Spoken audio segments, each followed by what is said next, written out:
Hey! Bon matin!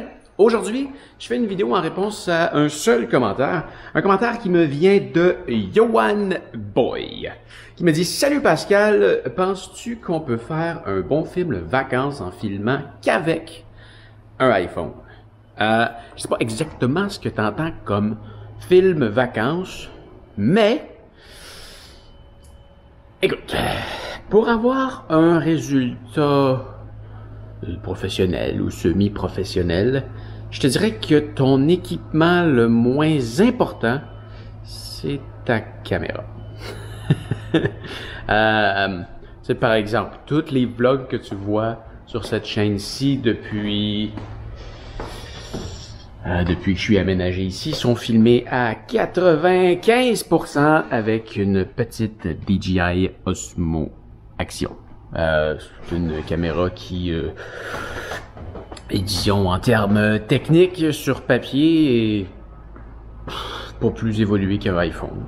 Peut-être même moins si on compare avec les derniers modèles, où est-ce que là, tu as même 3 lentilles qui te donnent une espèce de variété de choix en termes de largeur ou de zoom, de tout ce que tu veux.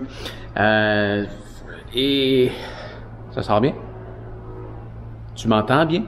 Il y a peut-être un fond de bruit un peu désastreux parce que il y a cette machine-là là-bas qui fait une espèce de vacarme. Je pourrais fermer mes fenêtres pour améliorer la situation. Mais non, la caméra que tu utilises, c'est probablement ce qu'il y a de moins important pour faire ton film. C'est certain que tu as besoin d'une caméra, mais tu n'as pas besoin d'une super caméra. Même que dans certaines situations, un iPhone va être mieux que cette grosse caméra. Chaque caméra a ses fonctionnalités. Celle-ci, ma petite Osmo Action, est absolument géniale à trimballer parce que je peux la mettre dans ma poche, ça prend pas de place. Je peux changer la batterie rapidement, elle va dans l'eau, j'ai pas à me soucier de ma caméra, je vais juste la rentrer dans ma poche, elle peut me suivre partout et quand je suis prêt à filmer quelque chose, je la sors, j'appuie sur le bouton record et c'est parti. L'iPhone, c'est un peu le même principe, hein? Si j'avais pas ma Osmo Action, probablement que la caméra que je me servirais le plus souvent, c'est celle de mon vieux téléphone. C'est une caméra de merde, mais c'est une caméra que j'ai toujours sur moi, alors c'est la meilleure caméra parce que je l'ai sur moi. Cela dit, si tu veux aller chercher un résultat plus professionnel, ce que tu vas vouloir, c'est, et là en vacances ça risque d'être peu possible, de l'éclairage, un bon micro,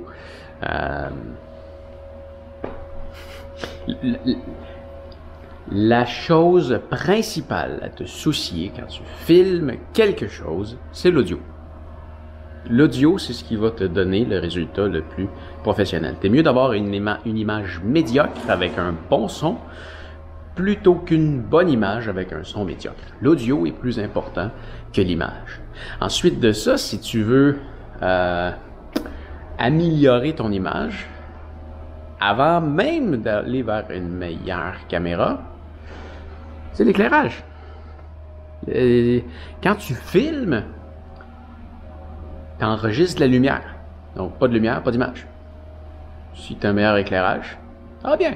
En ce moment, j'ai pas besoin d'avoir de l'éclairage. J'ai un bel éclairage naturel qui arrive de tous les côtés. Par contre, tu vois, si je veux filmer le mur qui est là, il y a tellement de lumière qui rentre que ben là, on le voit pas bien le mur. Faudrait que je l'éclaire. Là, c'est pas branché, ça me tente pas. Mais je pourrais te montrer un exemple, mais tu comprends que si je l'éclaire, le mur, on va mieux le voir. Voilà. Bon, après ça, c'est certain que tu as des caméras qui sont meilleures pour certaines choses.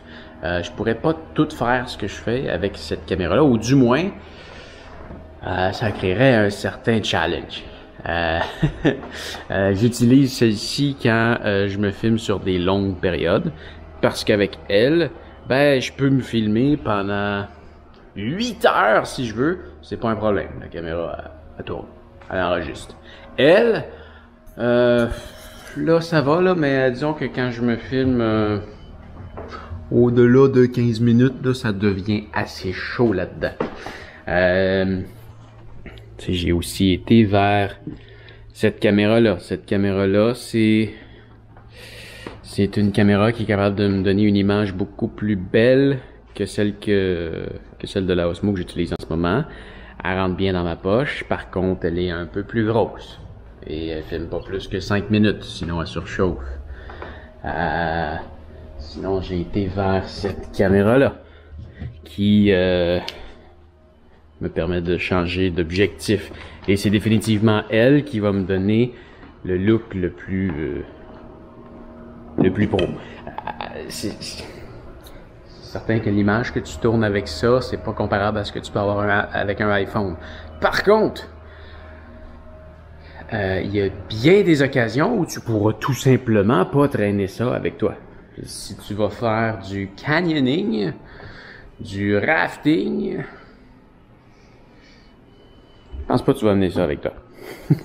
Ton iPhone qui résiste à l'eau risque d'être un meilleur choix que ça, juste parce que tu peux l'avoir avec toi. C'est rendu fou, hein, un iPhone, les derniers modèles là, avec les 3 lentilles, tu peux filmer super large comme avec ce que j'ai là. En ce moment, la caméra est quand même très très proche de moi. Et tu vois très très bien autour. Tu as une lentille un peu plus normale, tu as un zoom. C'est vraiment intéressant ce que tu peux faire avec un iPhone. Attention au vent qui rentre dans ton micro. Voilà. Tu vois, je peux te montrer un exemple quand même rapide. J'ai fait une interview avec Frédéric Dion dernièrement. J'ai filmé avec 3 caméras. Donc, mon plan principal était avec celle-ci. Mon plan secondaire était avec celle-là. Et enfin, le dernier plan, qui est un plan bonus, si on veut, était filmé avec le iPhone de Frédéric. Et je te laisse comparer la Sony A7R4, ma caméra plus professionnelle, donnait cette image-là. Tu vois, on a quelque chose de quand même vraiment très très beau. Ensuite de ça, c'est ma deuxième caméra à moi, dans un autre type de plan. L'image est moins belle, mais tu as quand même quelque chose de très, très potable. Et à la fin, la dernière, ça c'est celle du iPhone. C'est sûr que quand on compare les 3 côte à côte, tu peux voir une différence assez drastique si tu as l'œil. Il y en a plein qui remarqueront probablement même pas la différence. Mais est-ce que, je veux dire, les 3 ont une image très utilisable. Voilà. Donc oui, tu peux faire ce que tu veux avec un iPhone. Ben, donc c'est ce qui va faire le tour pour aujourd'hui. J'espère que ça a bien répondu à ta question. Et si jamais tu as des questions, n'hésite pas, écris-moi dans les commentaires, c'est fait pour ça. Je ferai peut-être une vidéo en réponse juste pour toi aussi. Allez, fais attention à toi et on se revoit demain. Salut!